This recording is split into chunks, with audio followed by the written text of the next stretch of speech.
તો શું તમને પણ ગુજરાતી ગ્રામર ખૂબ જ અઘરું પડે છે? શું તમને પણ અલંકાર તૈયાર કરવા, અલંકાર શીખવા અઘરા પડે છે? તો હું તમારા માટે લઈને આવ્યો છું એક મસ્ત મજાની શોર્ટકટ ટ્રીક. બરોબર મિત્રો, તો ધ્યાન આપો. આજે આપણે ભણવાનું છે અલંકાર. અલંકારની અંદર ભણવાનું છે યમક અલંકાર. યમક અલંકાર એટલે શું? તો એકદમ સિમ્પલ ભાષામાં સમજાવું તો એક જ વાક્યમાં શબ્દો જે બે અથવા બે થી વધારે વાર આવે, એટલે કે એક જ શબ્દ હોય, એક જ વાક્યમાં એક જ શબ્દ, બરોબર, બે અથવા બે થી વધારે વાર આવતો હોય અને તેનો અર્થ દર વખતે અલગ અલગ થતો હોય તો તેને યમક અલંકાર કહેવામાં આવે છે.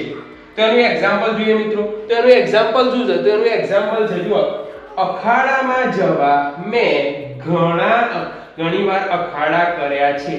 એટલે શું કહે છે? જુઓ, અખાડામાં જવા માટે મેં ઘણીવાર અખાડા કર્યા છે.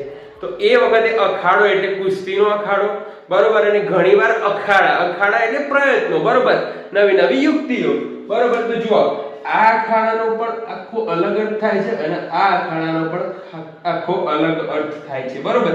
ત્યારબાદ બીજું એક્ઝામ્પલ જોઈએ. બીજું એક્ઝામ્પલ ની અંદર જુઓ શું કહે છે?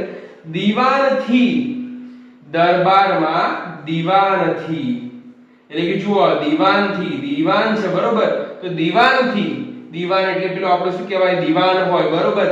જૂના પિક્ચરોની અંદર જો દીવાન સાહેબ કહે છે કે ભાઈ દીવાન, દીવાનથી દરબારમાં દીવા નથી. દીવા એટલે પ્રકાશ નથી, બરોબર મિત્રો. તો જો એક જ જેવા વર્ણનો બે વખત ઉપયોગ થાય છે, બરોબર. અહીંયા લખ્યું છે કે એક જ શબ્દનો બે અથવા વધારે વાર ઉપયોગ આવતો હોય તો તેનો અર્થ દર વખતે અલગ અલગ થતો હોય તો તેને યમક અલંકાર કહેવામાં આવે છે.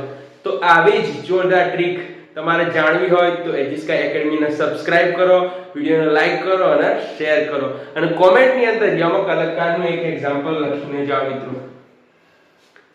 ધન્યવાદ.